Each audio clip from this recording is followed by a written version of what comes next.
Waham adalah keyakinan klien yang tidak sesuai dengan kenyataan, tetapi dipertahankan dan tidak dapat diubah secara logis oleh orang lain. Keyakinan ini berasal dari pemikiran klien yang sudah hilang kontrol. Lalu, apa sih yang menyebabkan seseorang mengalami waham?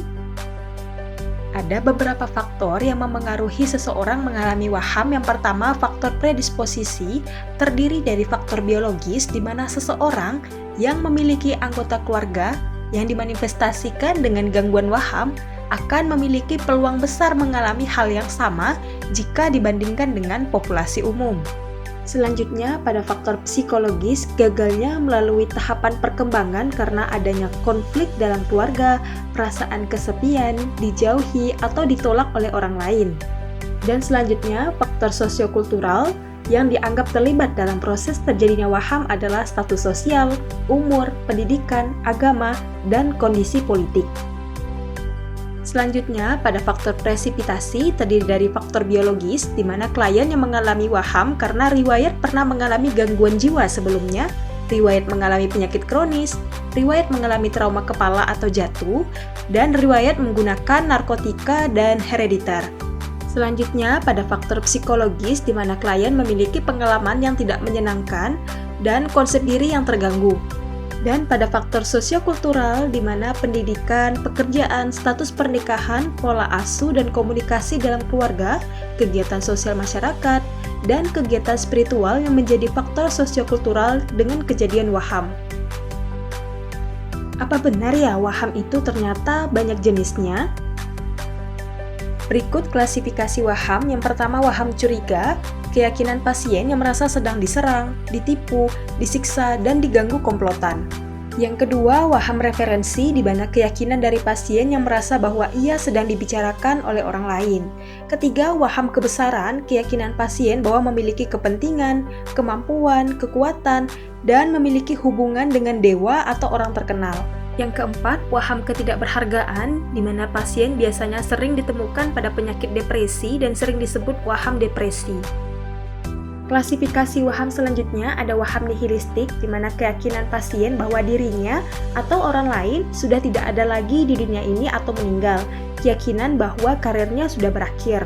Pada waham somatik, keyakinan palsu yang diyakini pasien menyangkut fungsi tubuh, yaitu merasa memiliki penyakit, cacat fisik, atau kondisi medis lainnya. Sedangkan waham agama, adanya keyakinan berlebihan dan dipegang kuat, diucapkan berulang kali tetapi tidak sesuai dengan keyakinan terhadap suatu agama. Dan yang terakhir, waham pengendalian, di mana keyakinan pasien bahwa tindakan, perasaan, dan kemauannya dipengaruhi dan dikendalikan oleh orang-orang atau kekuatan dari luar. Bagaimana sih tanda dan gejala seseorang mengalami waham? Tanda dan gejala mayor bagian subjektif, di mana klien mengatakan bahwa ia adalah artis, nabi, presiden, dan lainnya yang tidak sesuai dengan kenyataan. Curiga dan waspada berlebih pada orang tertentu, merasa diintai dan akan membahayakan dirinya, dan merasa yakin menderita penyakit fisik. Sedangkan pada bagian objektif, di mana klien mudah tersinggung, marah, waspada, menarik diri, incoherent, dan perilaku seperti isi wahamnya. Pada tanda dan gejala minor, bagian subjektif, di mana klien tidak mampu mengambil keputusan dan merasa khawatir sampai panik. Sedangkan di bagian objektif, klien tampak bingung, perubahan pola tidur, dan kehilangan selera makan.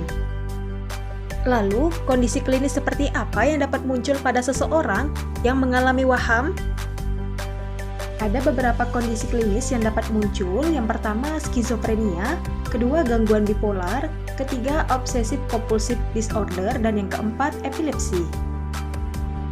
Lalu, apa saja sih tujuan dari tindakan keperawatan yang diberikan kepada klien? Tujuan asuhan keperawatan yang diberikan kepada klien yang pertama bagian kognitif, di mana klien mampu menyebutkan orientasi terhadap realitas, menyebutkan kebutuhan yang belum terpenuhi, dan menyebutkan aspek positif yang dimiliki. Kedua, psikomotor, di mana klien mampu berorientasi terhadap realitas, memenuhi kebutuhan, melatih aspek positif yang dimiliki, dan minum obat dengan prinsip 8 benar. Dan yang ketiga, bagian afektif, di mana klien mampu merasa manfaat dari latihan yang telah dilakukan dan merasa nyaman serta tenang. Tindakan asuhan keperawatan yang dilakukan, yang pertama melakukan proses pengkajian, kaji tanda dan gejala, penyebab waham, dan kemampuan klien dalam mengatasinya. Kedua, melakukan proses diagnosa, jelaskan proses terjadinya waham. Dan yang ketiga, melakukan tindakan keperawatan yang diberikan klien dan keluarga klien. Tindakan keperawatan yang diberikan kepada klien, yang pertama sikap perawat, tidak mendukung dan tidak membantah waham klien, yakinkan klien berada pada lingkungan yang aman, bantu klien untuk orientasi realitas, diskusikan kebutuhan klien yang tidak terpenuhi, bantu klien dalam memenuhi kebutuhan yang realistis, diskusikan kemampuan atau aspek positif yang dimiliki klien, dan latih klien dalam melakukan kemampuan atau aspek positif yang dimiliki. Tindakan keperawatan juga diberikan kepada keluarga klien. Yang pertama, kaji masalah klien yang dirasakan keluarga dalam merawat klien, menjelaskan pengertian, penyebab, tanda dan gejala, serta proses terjadinya waham yang dialami klien. Mendiskusikan cara merawat waham dan memutuskan cara merawat yang sesuai dengan kondisi klien.